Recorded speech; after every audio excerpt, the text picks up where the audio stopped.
Hello, welcome to JEEVES. In this video, I will teach you how to add a property to your JEEVES account. First, select the Click Here to add a property button. Next, select the Add button in the lower right of your screen.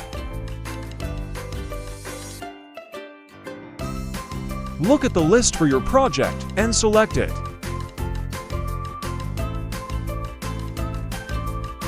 Then select the Add button again. Now select your building. Select your floor. Select your unit. And select the Submit button when you are done. If you need to register more than one unit, you can select the Add button again and add more as needed.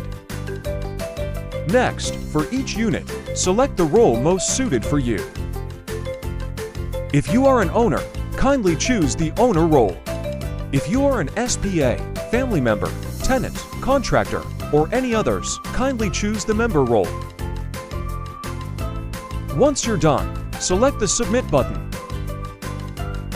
Finally, you will need some personal information in order to verify your identity. Enter your last name, first name, gender, an ID type, and the corresponding ID number. Please don't forget to also upload a picture of a valid ID and any other supporting documents required by your property management. Enter the Submit button and you are done. Thanks for watching.